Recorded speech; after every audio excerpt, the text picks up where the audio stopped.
Do you think Paul Pogba might have suffered from Manchester United's transfer policy in the last 3 or 4 years? Have they managed to get the players in place that are going to bring the best out of Paul Pogba? I know, and it's such a shame because I've got to agree, he's world class on his day when he's got the right players around him, when he's got the right midfield around him, when he's got the forwards around him.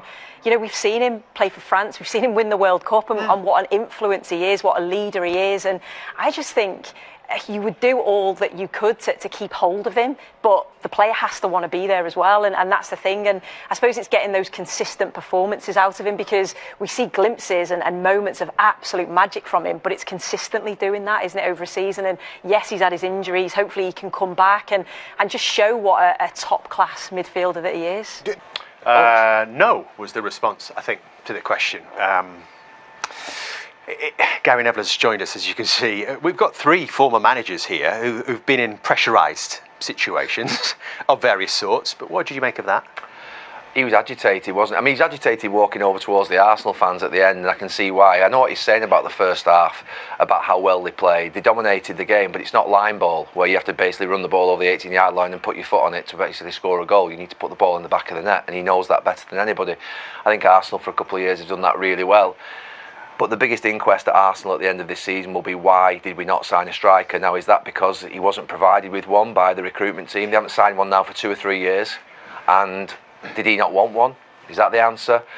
But they're I don't know. It's a mystery as to how they've ended up in a position whereby it's all on Kai Havertz, because he doesn't fancy Gabriel Jesus as a striker anyway.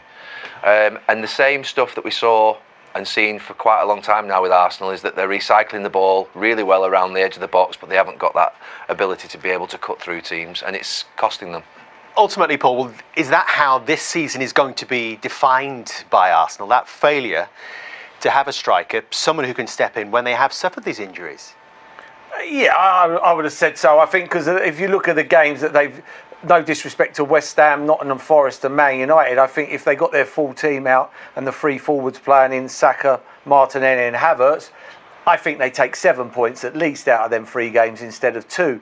But I still don't think that's enough to have caught Liverpool. I think we're just covering over the cracks a little bit, if I'm being honest. I'm with Jamie. I don't think it's been great this season. I don't think they've been as dominant in football matches as what we've seen them in the last couple of years. I think they've fallen off a little bit, in my opinion. But is that because he hasn't had the tools? No, they weren't playing the way they had all their team at the start of the season. There wasn't that efficiency or that calmness or that ability to kill teams off that we've seen in previous years this season. I thought they were so reliant on set pieces. That's obviously not working at the moment. I don't think that there's been a joy in Arsenal's play this season compared to last year before. And if you go back to the year before that, when they had Xhaka in midfield as well, I just don't see it. This year there's been a lot of, and even with Bukayo Saka, there were games at home when they couldn't finish teams off. They haven't been at the level they have in previous years, I don't think. And 10 draws, is it? 10 draws, you're not winning any league title with 10 draws. So what does that come down to, do you think, Roy? Is it the makeup of the squad? Is it the approach of a head coach who has only known progress so far in his 5 years at Arsenal? Yeah, a bit of everything, and I'm sure there would have been frustration from the last few years that they didn't get over the line or they didn't get themselves a cup or whatever it might be. And then you have the injuries, and then we saw the manager there. He certainly looks frustrated. He, when obviously the title was gone a few weeks ago, but he would still want his club and his team to show great mentality. To say, I still want to come here and try and keep some sort of pressure on Liverpool. But over the last 2 or 3 games, that's gone now. And we mentioned it earlier. I think the biggest concern now is what's happening with the teams behind him. They've lost that momentum for the season. I think what we saw here today was nowhere near good enough. And they've set really high standards the last few years. So on one hand, you want to give them credit, but we always say the next step is the hardest step in terms of trying to win a league title. Well, do you think it's a matter of time, Gary, before they make that next step? Well, maybe, but why was he so agitated when Patrick asked him that question about the striker?